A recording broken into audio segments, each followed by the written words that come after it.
Good morning and welcome to the Shrine of Remembrance. The dawn service will begin soon. Please make sure your mobile phones are on silent. First up, I'd like to introduce one of our ambassadors for this year's ANZAC Day commemorative march, is Warrant Officer Ricky Morris. Ricky is an Indigenous veteran and the 21st member of his family to serve. He's a veteran of East Timor and Afghanistan, and he's the formation elder for Victoria's 4th Brigade. Good morning, Ricky. Thank you. Good morning. My name is Ricky Morris. I'm a proud Gunditjmara man from southwest Victoria.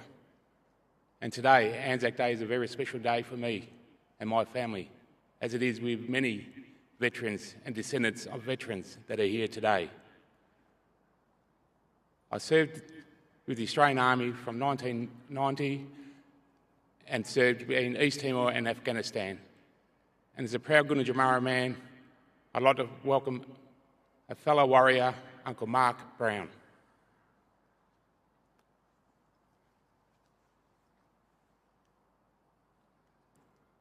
I am Uncle Mark Brown, Elder and Senior Cultural Heritage Officer of the Bunurong people. And today, I'm here to welcome everybody to my father's country. Beautiful Bunurong country. But before we do that, as always, we take a moment, we pay our acknowledgements, and we pay our respects. We pay our respects to all of my ancestors. We pay our respects to all of my elders. And we pay our respects to all of my community members, past, present, and emerging. And we acknowledge the continuous and unbroken connection to country for the Bunurong people. We also pay acknowledgements and respects to all traditional custodians of Australia, Aboriginal and Torres Strait Islander. And we pay acknowledgements and respects to all of my Indigenous brothers and sisters from around the world who work, rest, live or play on Bunurong country. We acknowledge their continuous and unbroken connection to country for all of their people. And we thank each and every single one of them for being here with us. But today, on the sacred lands of the Bunurong people, we all gather in the spirit of respect, unity, and reconciliation. And this welcome is an opportunity. It's an opportunity for us to honour and respect the deep cultural heritage of the Bunurong people of the Kulin Nations, whose elders and community members have generously looked after these lands for countless generations. My people have a deep spiritual connection to these lands, encompassing all of our rivers, our mountains, our coastal areas, and all of our beautiful bushlands that surround us today. Our traditional territory spans from the Werribee River in the west and moves to Diggers Rest in the north. We follow it over to the Dandenong Ranges, the Yarra Valleys, and down to Wilson's Prom. We encompass the top end of Tasmania, which we share with the beautiful Palawa people. French, Phillip, King and Flinders Islands are also ours. And these are the traditional lands and territories of the Bunurong people that I welcome everybody to today. And as we gather here today, we gather in the respect of all of my people, my family, the Fighting Gunditj, and the Bunurong. So Wamanjanka, and welcome to beautiful Bunurong country, my father's country. Thank you.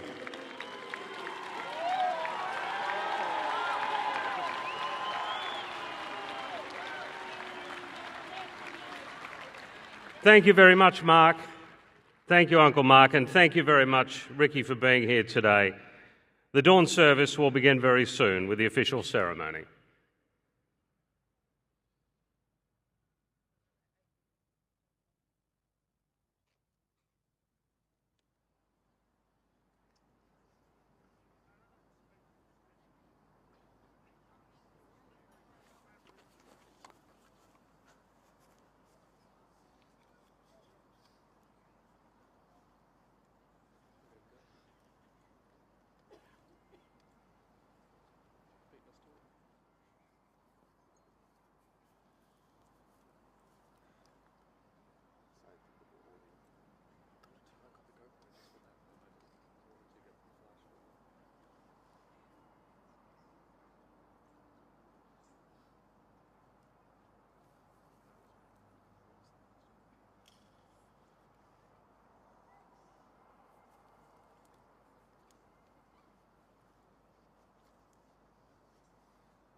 It's a sad irony of war that terrible things bring beautiful words.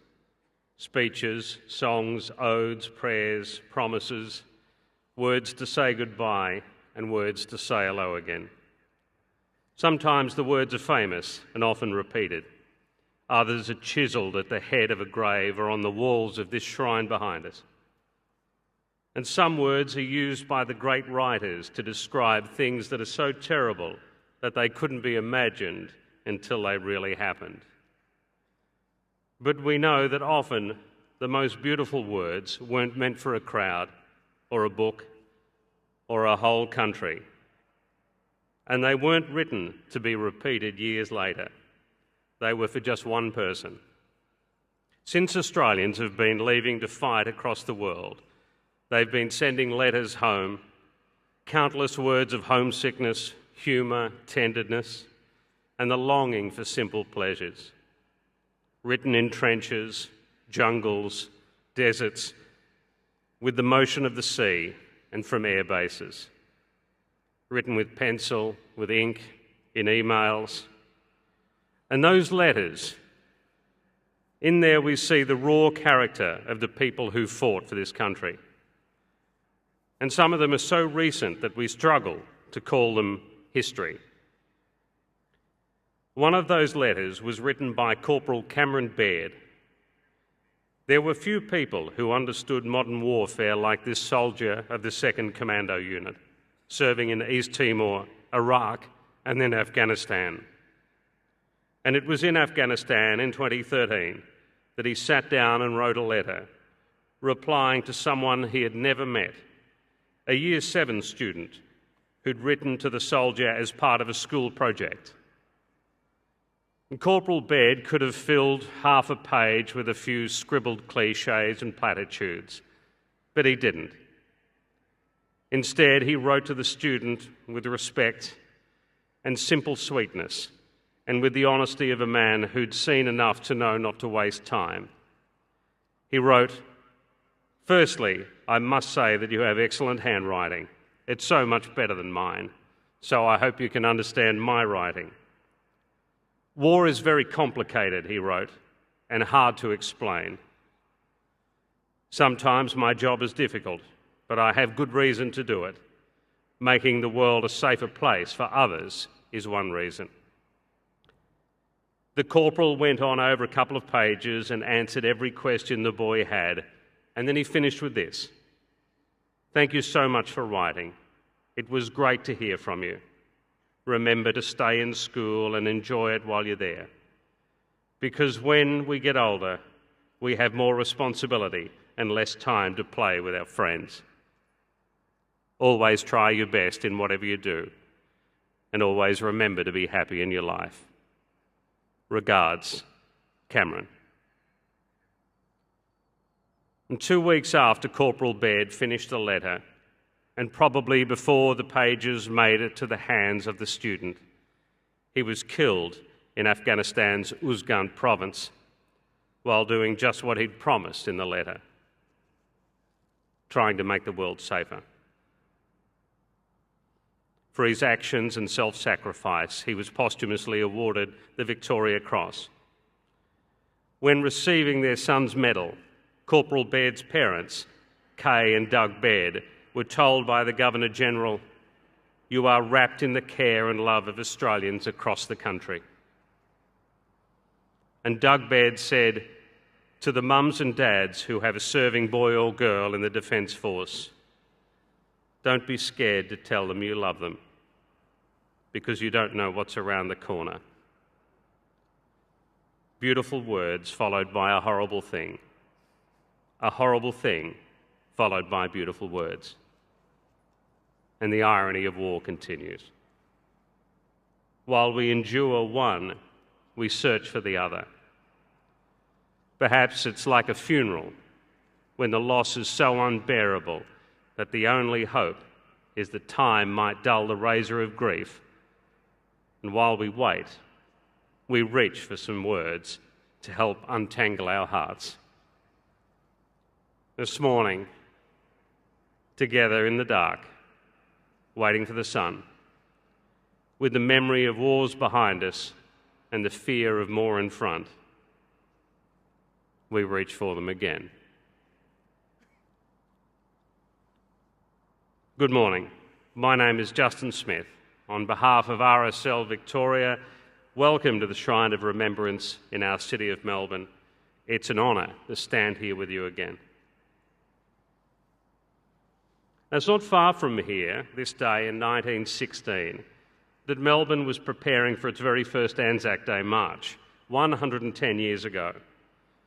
And it was incredible for many reasons. It marked just 1 year after the ANZAC's landing at Gallipoli. And it was only a few months after that disastrous, miserable and costly campaign had ended. Yet the Gallipoli veterans were still here, about to parade for a city that couldn't possibly have known the full horrors and bravery of what had just occurred 15,000 kilometres away.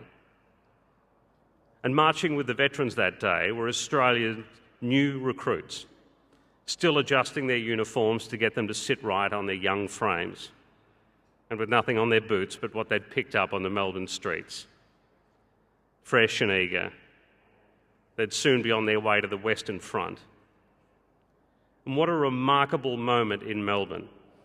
Veterans of Gallipoli, where the ANZACs were born, here with recruits bound for what would become the most costly battles in Australia's history, at the Somme, Fromelles, Pozières. Standing together, preparing to march, one group looking far too young for war and the other far too old for their years. And you think, what went between them? Were there questions or warnings, advice, stories, maybe just a quiet smoke? We don't know. But we do know this. None of them would have guessed, even in the most untamed moments of their imagination, that this crowd would gather together 110 years later, and that you would be here in 2026 on the same day at a shrine built for them, with the same city behind you, waiting for the march, and gathering for the same reason. And through all the decades, the scene has repeated, the veterans and the young together.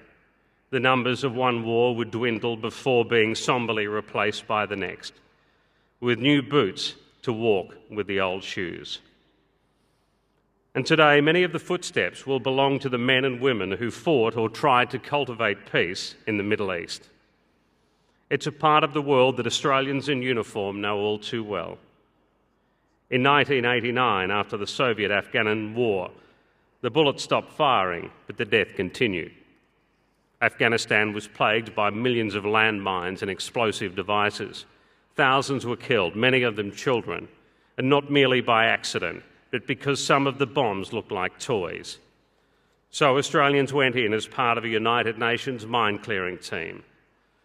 Our service began in Pakistan to train Afghan forces to disarm the explosives themselves, but soon the job became far more dangerous when our teams went into Afghanistan. Members of the Royal Australian Engineers and the Royal Australian Infantry walked among the mines. It was a perilous 4 years, and as one veteran observed, it was a miracle that they all came home alive.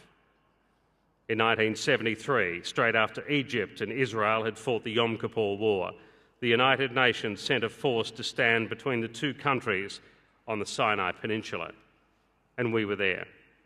Hundreds of personnel from our Army and Air Force conducting long missions in a desert that gave everything a desert campaign promises: heat, sandstorms, and warring nations on either side. In 1991, when Iraq and Saddam Hussein defied the world, a maritime intersection force was deployed into the Persian Gulf, and for the next 12 years, 2,000 of our personnel from the Royal Australian Navy would come to know those waters well as they police against smuggling oil and cargo. And then in 1998, 200 members of the Australian Defence Force, including troops of the Special Air Service Regiment, joined Operation Pollard, supporting American forces to ensure Iraq was complying with the United Nations.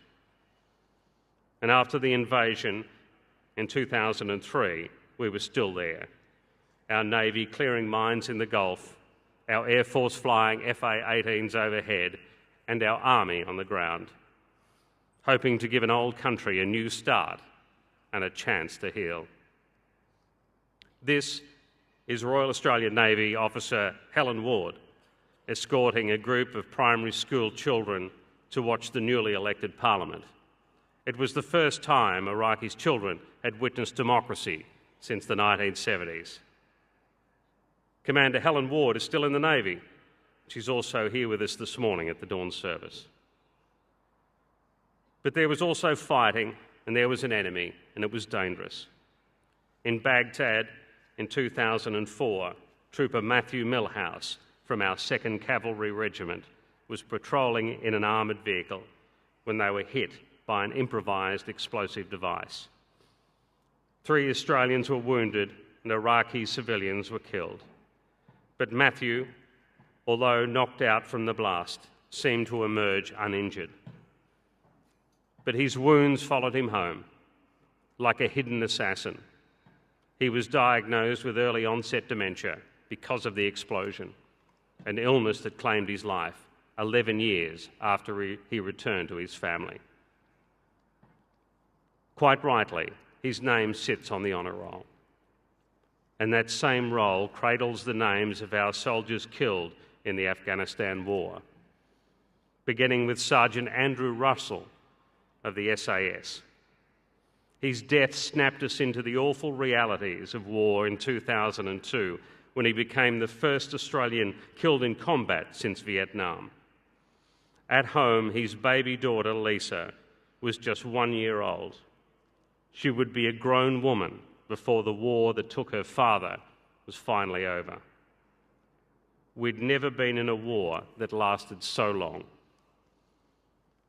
And more than 40 other Australians would follow Sergeant Russell into that sacrifice, including Private Benjamin Renato of the 1st Battalion Royal Australian Regiment. Ben was born in Ferntree Gully, and in a hurry to serve, he joined the army as a teenager and was already a veteran of East Timor and a skilled and experienced soldier when he got to Afghanistan. He was also in love, and he had plans for his life. But he was just 22 when he was killed in 2009. His family said Ben had a smile to light up the darkest of days. And here he is again, lighting up the city. Benjamin's mother, Jennifer Ward, is in the crowd with us this morning. Welcome, Jen. And we hope you feel the love, respect and pride of everybody here.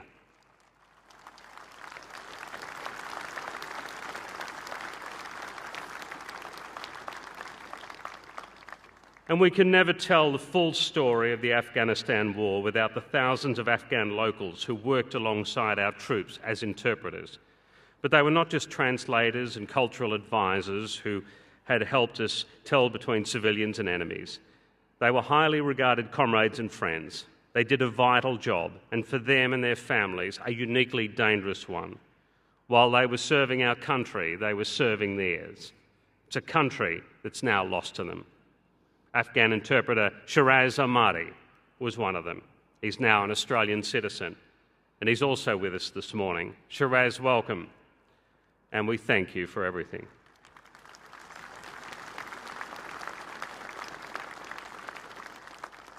"26,000 Australians served over 2 decades in Afghanistan, many enduring multiple tours. And today, as they march, this is the medal that they wear. For a century, our Air Force, Navy and Army have served across the Middle East, Iraq, Afghanistan, Kuwait, the Persian Gulf, the deserts of Sinai. We've been in the middle of fighting, in the middle of peace, between enemies along borders, hunting terrorism, leading fights and following others, and always with the expectation that another time will come. And it has. Australian Defence Force personnel are in the Middle East this very ANZAC Day, deployed to protect Australian citizens during the conflict with Iran. In the Middle East, Australian lives have been lost and others have been changed forever, with wounds that meet them in the mirror or with injuries that can't be seen but will never leave them, as it has always been. In the Royal Commission into the Defence and Veteran Suicide, an officer of the Royal Australian Air Force said this about leaving her job: "You are no longer a civilian, and in reality, you never will be again." This poses one of the most difficult aspects of living in the ADF or leaving the ADF. You no longer belong to a unit, yet you are no longer truly a civilian either. It is impossible to return to what you once were. As Corporal Cameron Baird wrote to the schoolboy, war is complicated. Peace is also complicated, and so is coming home. What is not is how we feel about you right now. To all serving members and veterans, wherever you are today, please know that we're proud of you, and please forgive us if we ever fail to understand those complications.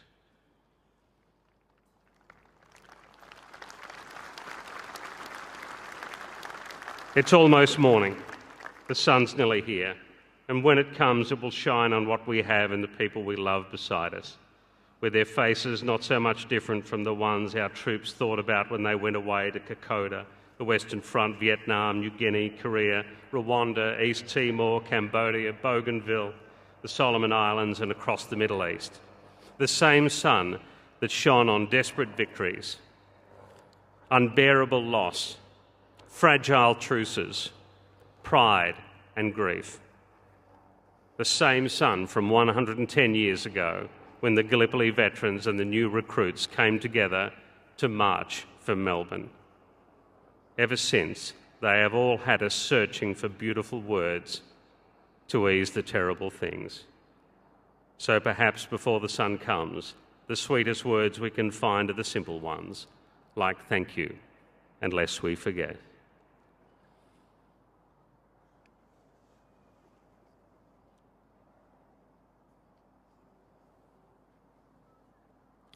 Will the official party please be upstanding for the dawn service?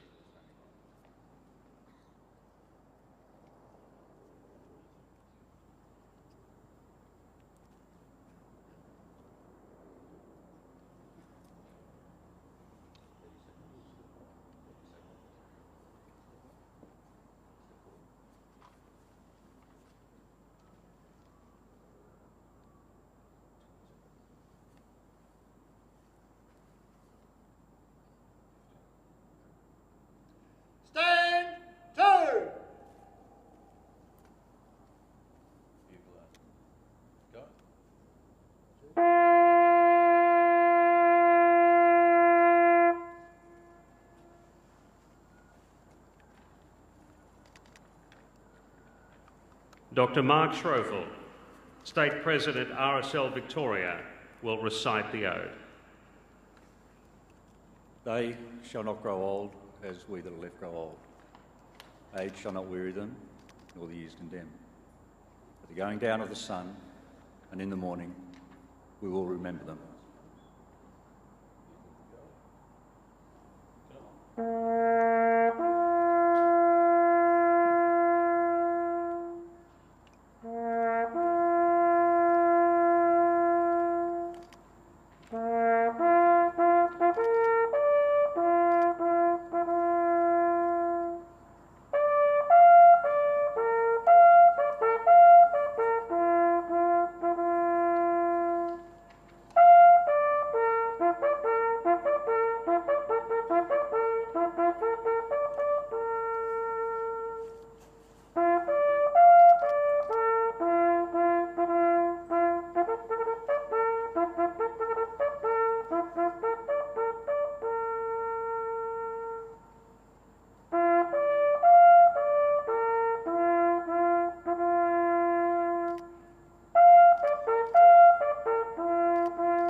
lest we forget.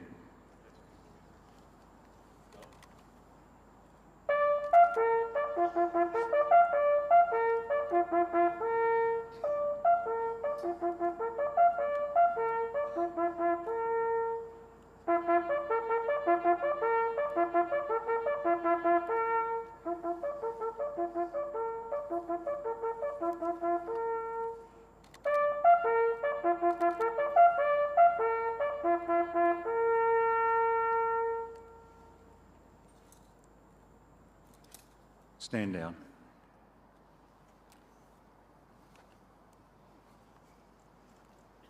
Would the members of the official party please be seated?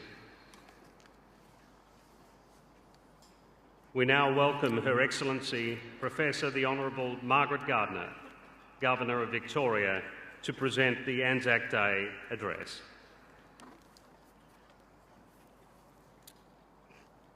The Honourable Jacinta Allen, Premier of Victoria, Sarah Whitty, Federal Member for Melbourne, representing the Prime Minister of Australia, the Honourable Natalie Suleiman, Minister for Veterans, Jess Wilson, Leader of the Victorian Opposition, the Right Honourable the Lord Mayor Nicholas Rees, Lord Mayor of Melbourne, Senator the Honourable Jane Hume, Deputy Leader of the Federal Opposition, Mike Bush, Chief Commissioner of Victoria Police, Colonel Catherine Carrigan, Acting Chair of the Shrine of Remembrance Trustees, and Sue Blake, Interim CEO, Shrine of Remembrance.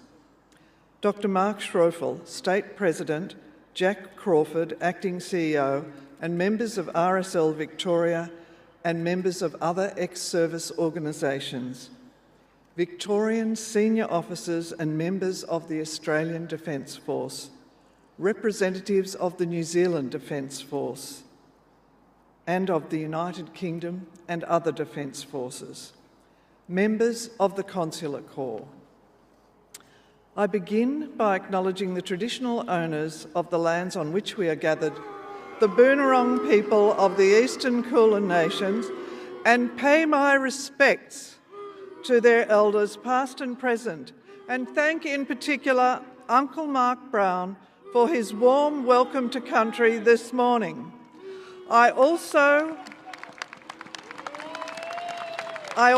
want to acknowledge the past and present members of the Australian Defence Force with us today. Thank you for your service. I want to acknowledge the ANZAC ambassadors who will lead the ANZAC Day March this morning.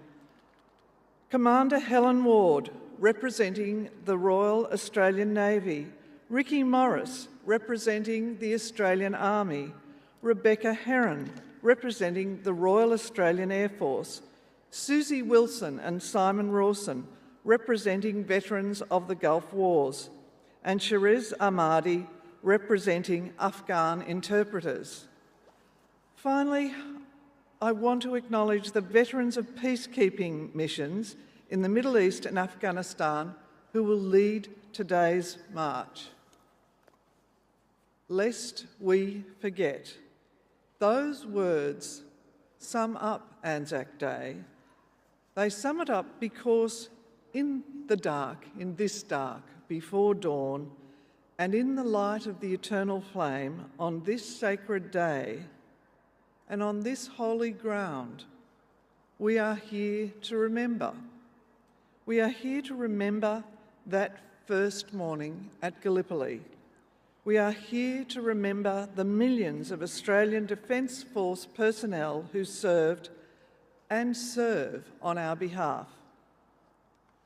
And we are here to remember the 103,132 men and women who lost their lives while serving in Australian military units.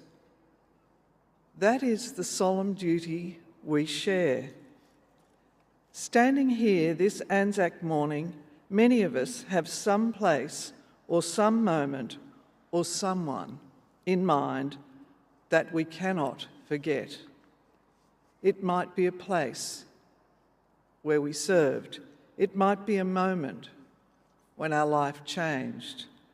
It might be a lost comrade or loved one. Each remembrance is personal, but if your remembrance feels heavy this ANZAC morning, let me say this. Here, look around. You are not alone. There is a temptation when remembering past conflicts to speak only about battles fought in distant lands and skies and seas. The stories of those battles are worthy of remembrance, but we should also remember the battles fought closer to home and those whose support in all those conflicts has been difficult to see. For instance, I suspect many Australians have never heard of Monterey. Monterey is not a far-off nation or a city or a battlefield. Monterey is a building that's a short walk from the shrine, 17 Queens Road, South Yarra. Today, Monterey is a 3-storey apartment block. In 1942, Monterey was a joint Australian-US intelligence unit, FREMEL, the Fleet Radio Unit, Melbourne. This was part of Australia's Bletchley Park, the place where codebreakers cracked enemy naval signals. The Australians and Americans working at Monterey were the ones who gave Allies the advance warning that helped win the battles of the Coral Sea and Midway. They also warned of the invasion that led to the brutal fight along the Kokoda Trail. Like Bletchley Park in Milton Keynes, Monterey and Melbourne saved countless lives and shortened the war. And like Bletchley, many of the foot soldiers of Monterey never told their stories because they were sworn to secrecy.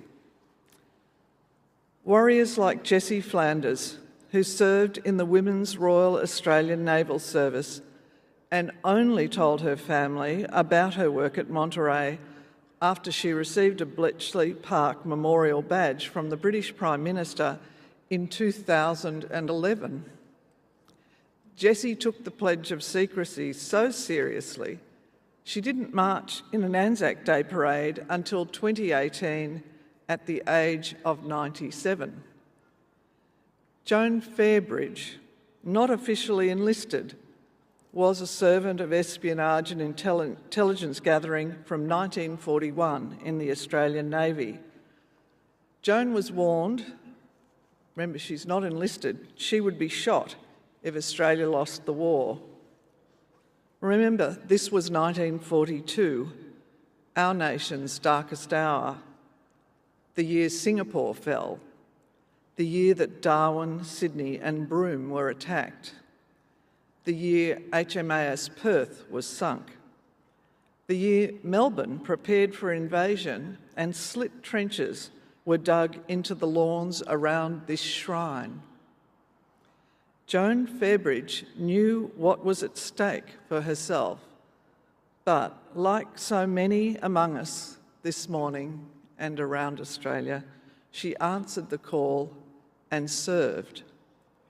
And yes, most of the 80 Australians at Monterey were women. As I said, each remembrance is personal, but each remembrance for so many Australians of different backgrounds and genders and generations is connected by service and sacrifice and duty. Standing here this morning, we are ensuring the eternal flame of that duty remains alight. And none of us stands alone. The duty we share then is not just to remember the stories we carry within ourselves, but to honour the service and sacrifice of our fellow Australians because, as the inscription in the sanctuary of this shrine reads, "Greater love hath no man." Finally, I want to say this morning, to the returned servicemen and women, your nation is forever in your debt, and we will never forget.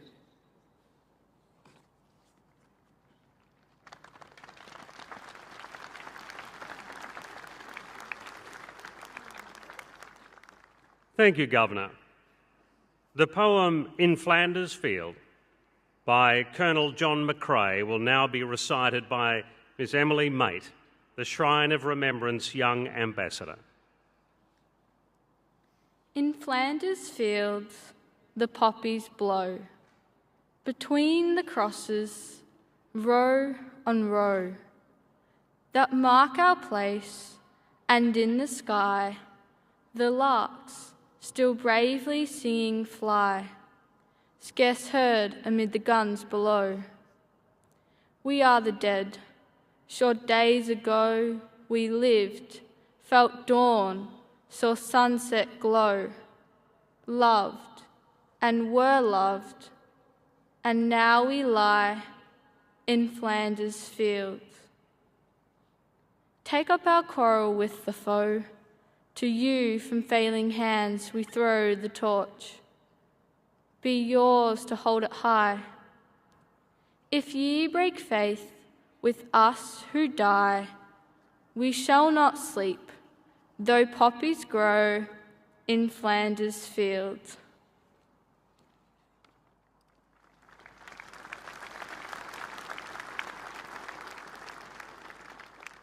Beautiful, Emily. Thank you very much.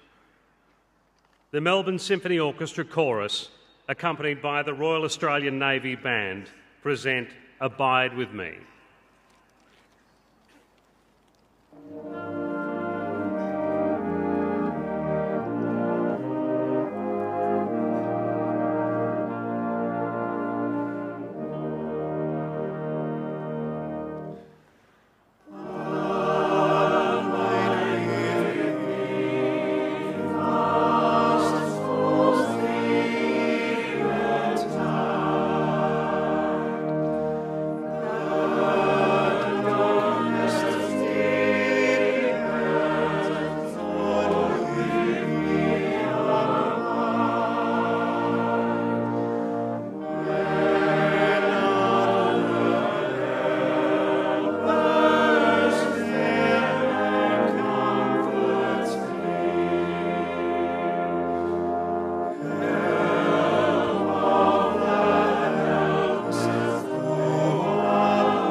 Will the members of the official party please stand?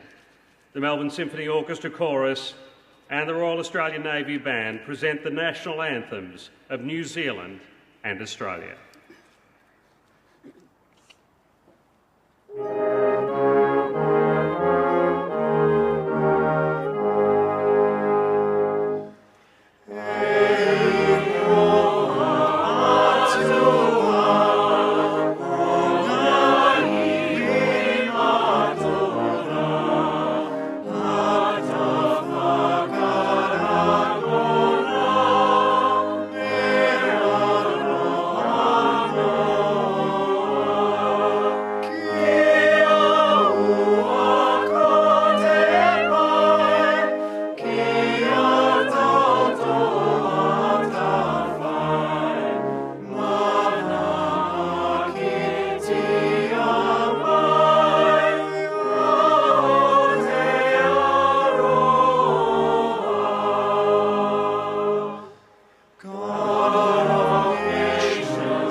The official party will now move to the sanctuary of the Shrine of Remembrance, where the Governor will lay a wreath.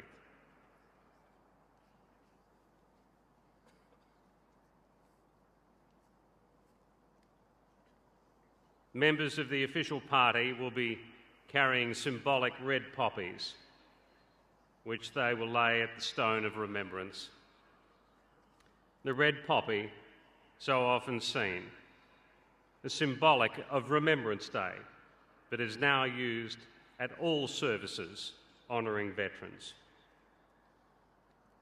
The red poppies were the first flowers to grow in the spring in Flanders and across the once battled, mangled landscape of the Western Front during the First World War. And the sweet and delicate bloom is a sign of life, a symbol of giving, and a reminder that even from the horror, there will be a future.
With the official party in position in the sanctuary, I invite the Shrine Guard to dismount.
The Governor will now lay a wreath at the Stone of Remembrance on behalf of the people of Victoria.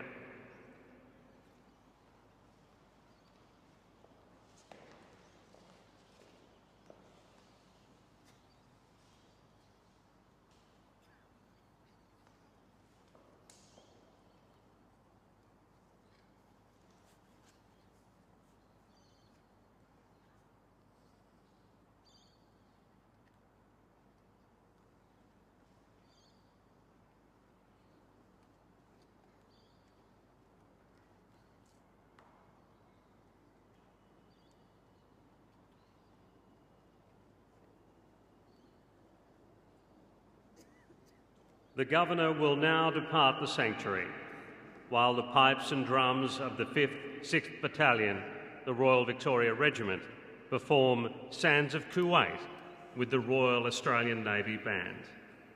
The official party will lay their poppies as they follow the Governor's departure.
Shrine Guard, dismount.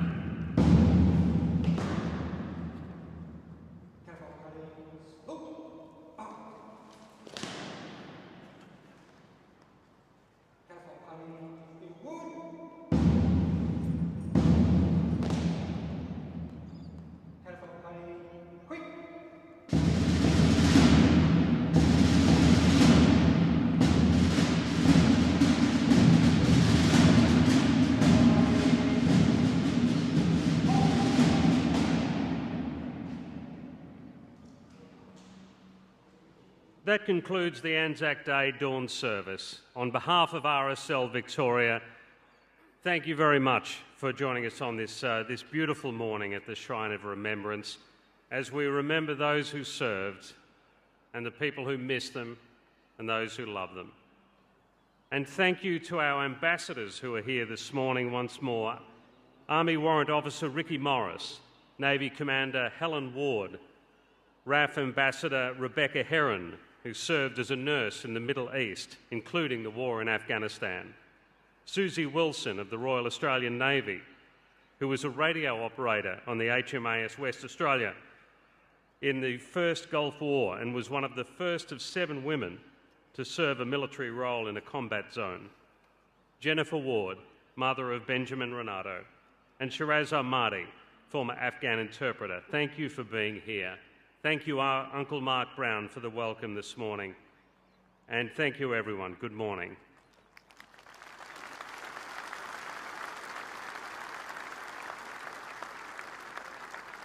And shortly, everyone will be welcome to lay a poppy in the sanctuary.